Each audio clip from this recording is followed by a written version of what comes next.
ঘুমের সঠিক সময় নিয়ে আমরা তো অনেক কথা বলেছি। তো এশার পর পর বা 9টা-10টার ভিতরে মোট 7 থেকে 8 ঘন্টা ঘুমাতে হয়। মনে রাখবেন মুসলমানদের একটা বিরাট সুবিধা আছে, শুনবেন এটা বোনরা। আপনারা অনেকে আমাকে বলেন যে স্যার আমি তাহাজ্জুদ পড়ি, আমার তো 8 ঘন্টা ঘুম হয় না। আসলে বোন শোনেন, 1 ঘন্টা তাহাজ্জুদ পড়া 4 ঘন্টা ঘুমের সমান, যদি সেটা খুশু খুশু নিয়ে পড়তে পারেন। পুরুষদের জন্য একই সেম, মানে ডিপ মেডিটেশন, 1 ঘন্টা ডিপ মেডিটেশন 4 ঘন্টা ঘুমের উপকার হয়। তো যাক, তবুও আমরা চেষ্টা করব ধরেন মোট 6-7 ঘন্টা ঘুমাতে, 7-8 ঘন্টা ঘুমাতে, কেননা আসলে যারা রুগী তাদের একটু বেশি দরকার।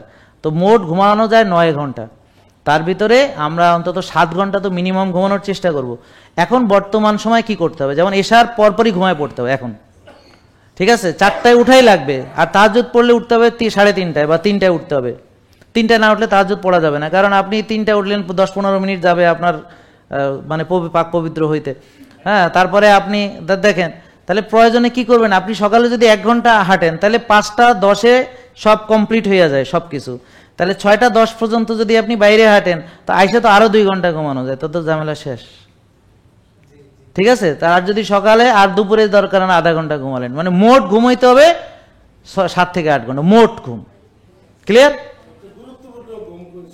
গুরুত্বপূর্ণ ঘুম হলো এই রাত 10টা থেকে রাত 3টা পর্যন্ত বা 2টা পর্যন্ত, মানে বা 9টা থেকে 3টা পর্যন্ত, যখন শরীরে এইটা হলো সবচেয়ে গুরুত্বপূর্ণ। এইটা হলো একদম গুরুত্বপূর্ণ। কিন্তু ওই গুরুত্বপূর্ণ ঘুমে ডেল্টা স্লিপ পাবেন, কিন্তু আবার যদি ওই যে মোট ঘুমের যদি ঘাটতি হয় তা হবে না। ঘুমের কোয়ালিটি, ঘুমের কোয়ান্টিটি, ঘুমের টাইম সব কিছু দরকার। জেকে লাইফস্টাইল, ওষুধ মুক্ত সুস্থ জীবন।